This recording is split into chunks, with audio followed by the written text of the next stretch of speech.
நம்ம இன்றைக்கி ஒரு மஷ்ரூம் பிரியாணி பண்ண போகிறோம். ரொம்ப ஈஸி, யாருக்கு வேணாலும் பண்ணலாம். அப்போ எப்படி செய்யலான்னு பார்க்கலாம். மஷ்ரூம் பிரியாணிக்கு தேவையானது வந்து டொமேட்டோ 1 கட் பண்ணி வச்சுருக்கேன், புதினா, பொட்டேட்டோ ஒரு பொட்டேட்டோ பெருசு, நீங்கள் சின்னதாக இருந்தால் 2 எடுத்துக்கலாம், ஒரு ஸ்மால் ஆனியனு, 2 பச்சை மிளகாய் நீட்டமாக கட் பண்ணது, ஏலக்காய், லவங்கம், பட்டை, பெருஞ்சீரகம் எடுத்து வச்சுருக்கேன், பிரிஞ்சி லீவ்ஸ் கொஞ்சம், பின்ன இது வந்து ஊற வச்ச பட்டாணி, அப்புறம் ஆயிலு, கீ அண்டு பிரியாணி மசாலா, கலருக்கு வந்து காஷ்மீர் சில்லி, தென் மஷ்ரூமு ஒரு பேக்கு அப்படியே போட்டிருக்கேன், அவ்வளோதான். இது வந்து ஒரு 1/2 கிலோ ரைஸ் எடுத்திருக்கேன். இப்போ நம்ம எப்படி செய்யலான்னு பார்க்கலாம். கீ வந்து 1 ஸ்பூன் போட்டிருக்கேன். இது கூட ஆயில் கொஞ்சம் மிக்ஸ் பண்ணிக்கோங்க. நல்லா சூடாயிருச்சு. இல்லை இது எடுத்து வச்சேன், இது போடுறேன்.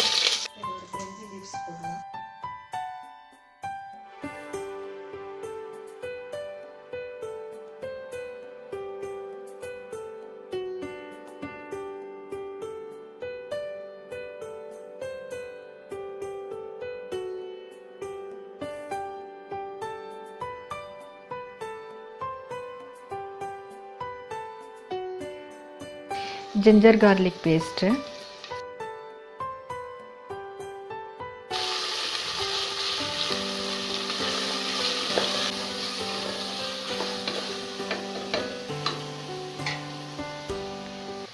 இது புதினா கொஞ்சம் போட்டிருக்கேன்,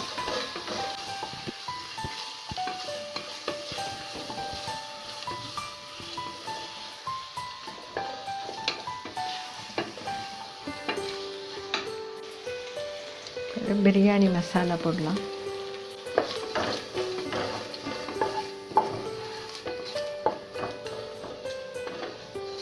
டொமேட்டோ,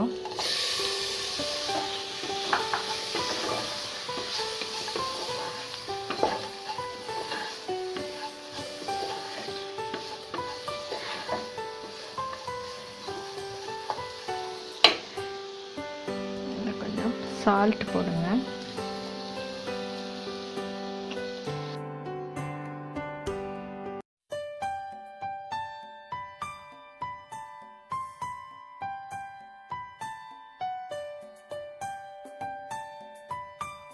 கலருக்கு கொஞ்சம் காஷ்மீர் சில்லி போட்டிருக்கேன், மஷ்ரூம்,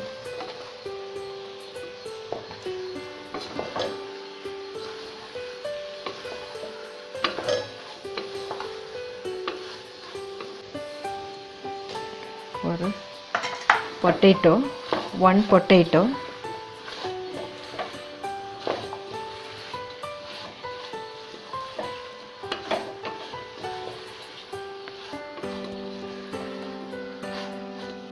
green peas,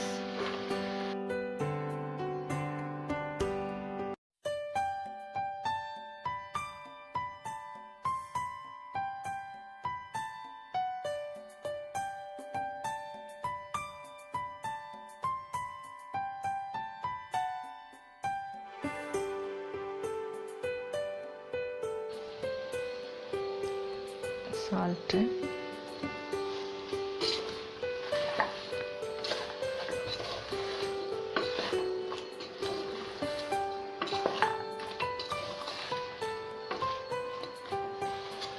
நீங்கள் கர்டு இருந்தால் கர்டு போட்டுக்கலாம். நான் வந்து கர்டு போடுறதில்ல, லெமன் தான் போடுறேன்.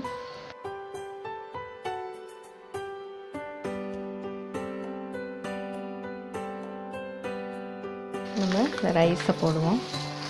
இந்த பாத்திரத்தில் ரைஸ் எடுத்திங்கன்னா இதில் கரெக்டாக 1-1.25 பாத்திரம் தண்ணி ஊற்றினா போதும்.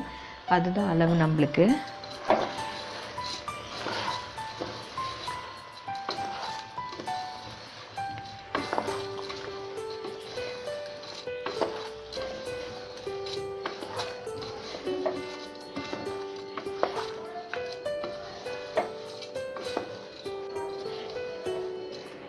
கொஞ்சம் ஒரு 2 நிமிஷம் இப்படி பண்ணலாம்.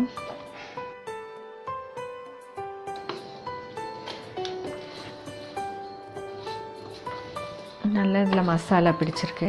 இப்போ நம்ம கரெக்டாக தண்ணி ஊற்றுவோம். இப்போ நான் இதில் வந்து அரை பாத்திரத்துக்கு ரைஸ் வந்தது. நான் இதில் ஃபுல்லும் தண்ணி வச்சுருக்கேன். அப்படி எந்த இதில் நீங்கள் எடுத்துருக்கீங்களோ அதை விட ஒரு கால் இது எக்ஸ்ட்ரா போட்டால் போதும் தண்ணி. அதுதான் குவான்டிட்டி.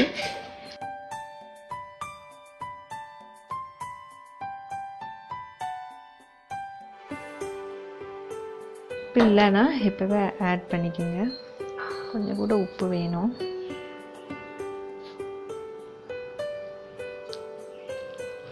இந்த மஷ்ரூம் பண்ணும்போது கொஞ்சம் தண்ணியெல்லாம் பார்த்துக்கணும். மஷ்ரூம்லேயே நிறைய தண்ணி இருக்கும். வேக வேக தண்ணி நிறைய வரும். ஒரு ½ லெமன் வந்து பிழிஞ்சு விடுறேன். கர்டு போட்டிங்கன்னா நீங்கள் வந்து இந்த லெமன் போட வேண்டாம்.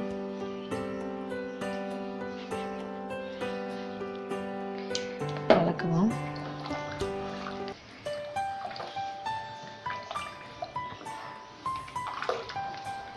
மூடி வைப்போம்.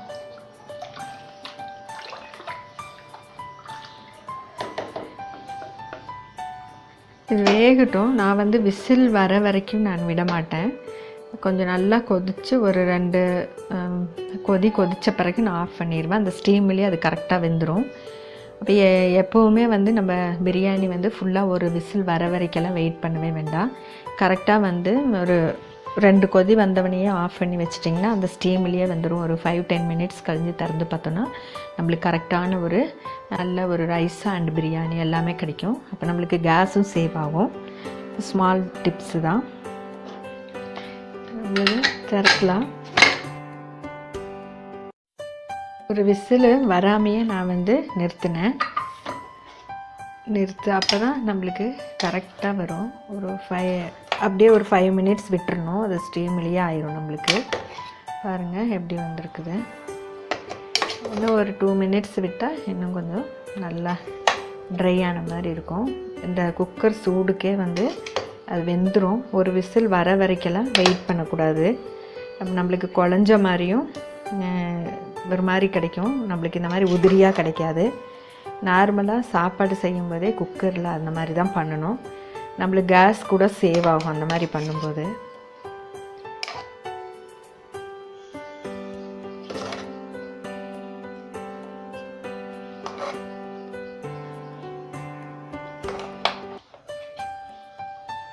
பாருங்கள் எப்படி நல்லா வந்திருக்கு. எல்லாமே நல்லா வெந்திருக்கு ஈவனாக.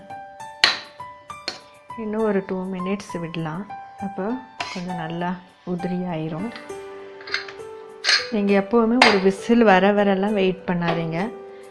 ஒரு விசில் வர்றதுக்கு முன்னாடியே 2 டைம் கொதித்து ஒரு மாதிரி வரும்ல ஒரு சவுண்டு, அப்போவே வந்து இறக்கி வச்சிடலாம். Okay, open. இப்போ பிரியாணி ரெடி ஆயிடுச்சு. சூப்பரான பிரியாணி ரெடி ஆயிடுச்சு.